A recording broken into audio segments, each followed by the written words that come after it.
నమస్తే, నేను మీ Reddy Srinivas, youth Congress assembly president Kodangal నియోజకవర్గం. ఈరోజు రాకేష్ రెడ్డి అనే వ్యక్తి ఆర్మూర్ ఎమ్మెల్యే. ఆయనని వేరే పదజలంతో చాలామంది మాట్లాడతారు, బట్ దాని గురించి నేను మాట్లాడదలుచుకోలేను. ఆయన ఈరోజు నిజామాబాద్ పట్టణంలో ఏదో బహిరంగ సభ పెట్టి ముందుంది ముసళ్ళ పండుగ, యుద్ధం మొదలైందంట. యుద్ధం ఎవరి మీద చేస్తున్నారు, ఎందుకోసం చేస్తున్నారు, ఎవరి ప్రయోజనం కోసం చేస్తున్నారు? ఈ రాష్ట్రంలో మళ్ళీ బీఆర్ఎస్ పార్టీ బతికించడం కోసమే మీరు చేసే యుద్ధం. వాళ్ళ మీద యుద్ధం చేయాలి మీరు ఫస్ట్. ఈరోజు కొడంగల్కి వస్తాడంటే ఆయన కొడంగల్లో రేవంత్ రెడ్డి గారిని ఓడిస్తాడంట. అది బీజేపీ పార్టీ. పట్టుమని 2000 ఓట్లు లేవు బీజేపీకి, కొడంగల్లో ఓడిస్తాడంట. అది ఏదైతే కామారెడ్డిలో గెలిచినటువంటి వెంకట్రామరెడ్డిని, కాటేపల్లి వెంకట్రామరెడ్డి అంట, ఆయన తీసుకొచ్చి కొడంగల్లో పోటీ చేస్తారంట. ఏమైనా ఆర్మూర్ ప్రజలు అనుకుంటున్నారా, కొడంగల్ ప్రజలే, లేదంటే కామారెడ్డి ప్రజలు అనుకుంటున్నారా? ఈరోజు ఆ ప్రజలైతే నేను తక్కువ చేసి మాట్లాడను, కానీ కొడంగల్ ప్రజలు ఆత్మ గౌరవానికి, ఆకలి చావులకు ఈరోజు నిరంతరం పోరాటం చేస్తే మా యొక్క ఆత్మ గౌరవాన్ని ఈరోజు రాష్ట్ర పరిధులు దాటి ప్రపంచానికి పరిచయం చేసిన మా రేవంత్ అన్నను పట్టుకొని నువ్వు ఓడిస్తావంట. ఏడు ఓడిస్తావు బై నువ్వు? 2018లో నీకు ఎన్నోట్లు వచ్చినాయి కొడంగల్లో? 2023 ఎన్నోట్లు వచ్చినాయి? పట్టుమని 10 ఓట్లు రాలే. నువ్వు బీజేపీ పార్టీని ఆడ గెలిపిస్తావంట. ఇంకా విచిత్రమైన మాట ఏంటంటే ఈ రాష్ట్రంలో బీజేపీ వస్తుందంట. అరే బాబు, బీజేపీని చెప్పే అబద్ధాలు, రామాయణాన్ని, మహాభారతాన్ని, యుగ పురుషులను మొత్తం మీ రాజకీయ ఉనికి కోసం వాడుకునే సన్నాసులు మీరు. మా హనుమాన్ దేవుడు మేము గొప్పగా ఆరాధించే మా హనుమాన్ దేవుడిని ఇట్లా రాజకీయంగా వాడుకున్నారు. మేము గొప్పగా పూజిస్తాం. ఆ వ్యక్తిని ఇట్లా తీసుకుపోయి మీరు పైన మంచి ర్యాలీలో కూర్చుంటే ఆ వ్యక్తి వేషధారణ వేసి డ్యాన్స్ చేసే బాపతి మీరు అద్వాని నుండి స్టార్ట్ చేస్తే ఇప్పటికీ నరేంద్ర మోడీ వరకు ప్రతి హిందూ సంబంధించిన ప్రతి అంశాన్ని రాజకీయంగా వాడుకున్న సన్నాసులరా మీరా ఈ దేశానికి ప్రతీక, మీరా ఈ రాష్ట్రానికి ప్రతీక.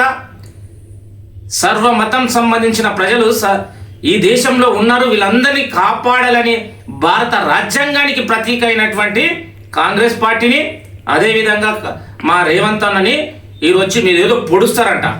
రాండి, మీరు కొడంగల్కి మీకు దమ్ముంటే రాండి. అంతెందుకు ఎమ్మెల్యే ఎందుకు భయ్? మొన్న సర్పంచ్లు ఎన్ని వచ్చినాయి ఒకసారి అడుగు. మా కోడంగల్కి సంబంధించిన నాయకులను అడుగు ఒకసారి, ఎంతమంది సర్పంచ్లు గెలిచినారు భయ్ అంటే పట్టుమంటే 10 మంది లేరు. 0. ఒక ఎంపీటీసీని గెలిచినరా, ఒక జెడ్పీటీసీని గెలిచినరా, ఒక మున్సిపల్ కౌన్సిలర్ని గెలిచినరా? మీరు వచ్చి రేవంత్ రెడ్డి గారి మీద గెలుస్తారంట. మాట్లాడడానికి సిగ్గుండాలే. బ్రెయిన్ ఎక్కడ పెట్టిండ్రు మీరు? బ్రెయిన్ ఏదన్నా ఫ్రిడ్జ్లో పెట్టి వచ్చిర్రా? వేదిక మీద ఇష్టం వచ్చినట్ల నవ్వుల పాలవుతుండ్రంటే మిమ్మల్ని చూసి కొడంగల్లో ఉన్నట్టు బీజేపీలు నవ్వుతున్నాం. అరే మాకు పట్టుమని 10 ఓట్లు లేవు, ఆయన రేవంత్ రెడ్డి గారిని ఓడగొడతారని అక్కడ ఉన్న వ్యక్తులు నవ్వుకునే పరిస్థితి ఈరోజు బీజేపీది. ఈరోజు రాజకీయాలని మతం పేరు చెప్పి ఈరోజు ఈ దేశంలో ఉన్నటువంటి యువకులను రెచ్చగొట్టి నిజంగా ఇంటర్మీడియట్ డిగ్రీ ఉన్న పొరలకు ఏం చేయలేదు. జై శ్రీరామ్ అంటే అంతే. వాళ్ళు తర్వాత డిగ్రీ అయిన తర్వాత పీజీ అయిన తర్వాత వాళ్ళు రియలైజ్ అవుతున్నారు. ఈ బీజేపీ కొడుకులు మొత్తం కేవలం మతాన్ని అడ్డుకు పెట్టుకొని రాజకీయాలు చేస్తున్నారని ప్రజలకు అందరికీ, ముఖ్యంగా యువకులకు అర్థమవుతుంది. ఇంటర్మీడియట్ 10th ఉన్న వాళ్ళకి ఏంటంటే పాపం ఏం తెలియదు, బయటి ప్రపంచం ఏం తెలియదు, దేవుణ్ణి ఎవడు వాడుతున్నాడో తెలియదు. కాబట్టి మీకు ఎవడైతే జయగొట్టిండో 5 ఏళ్ల తర్వాత ఓడే మీ యొక్క జెండాని మొత్తం తీర్చి చెండే పరిస్థితి ఉంది బిడ్డ. రా, దమ్ముంటే కొడంగల్కి రా. రేవంత్ అని ఎందుకు భయ్? నీలాంటి ఆ డ్యాస్ గలకు మేము సమాధానం చెప్తాం. ఇంకొకసారి కొడంగల్ అంటే ఏమనుకుంటున్నావు?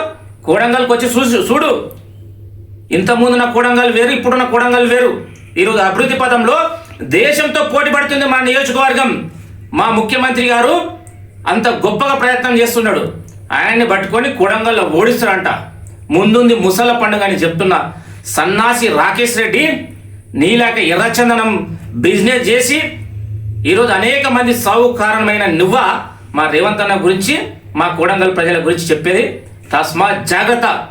రా దమ్ముంటే, రేపు దమ్ముంటే రా. జెడ్పీటీసీ ఎంపీటీసీ ఎన్నికల్లో ఒకే ఒక ఎంపీటీసీని ఒకే ఒక జెడ్పీటీసీ గెలిపించిన తర్వాత అప్పుడు ఎమ్మెల్యే గురించి మాట్లాడతాం బిడ్డ. కోడంగల్ ప్రజల ఆత్మగౌరవానికి ప్రతీక నాలాంటి యువకులు దాదాపు 1000 సంఖ్యలో ఉన్నారు. రేవంత్ అన్న అభిమానులు మొత్తం కట్టాడ ఎడవాటల్లో దౌలతాబాద్ చెరువులో లేదంటే బొమ్మరస్పేట చెరువులో పాడేస్తాం నీ జెండని, నిన్ను నీ జెండని.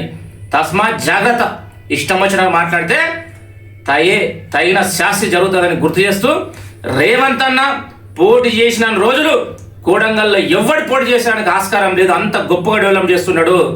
ఈరోజు నామినేషన్ వేయడానికే ఈరోజు 10 రకాల ఆలోచన చేస్తున్న బీఆర్ఎస్ వాళ్ళు. నువ్వు వచ్చి పోటీ చేస్తావా? తస్మాత్ జాగ్రత్త. రాకేష్ రెడ్డి నోరుంది కదా, ఈరోజు బీజేపీ సెంటిమెంట్, హిందూ సెంటిమెంట్ తోటి ఏదైనా అది నాకు నోటికి వచ్చినది ఏదైనా మాట్లాడుతుంటే ఊరుకోవడానికి సిద్ధంగా లేరు. కోడంగల్ గురించి మళ్ళొకసారి చెడుగా మాట్లాడితే, కోడంగల్ ప్రజలు చెడుగా మాట్లాడితే నాలుక కోసం బిడ్డ అని తస్మాత్ జాగ్రత్త అని హెచ్చరిస్తూ, జై రేవంత్ అన్న, జై తిరుపతి అన్న, జై కాంగ్రెస్. Thank you.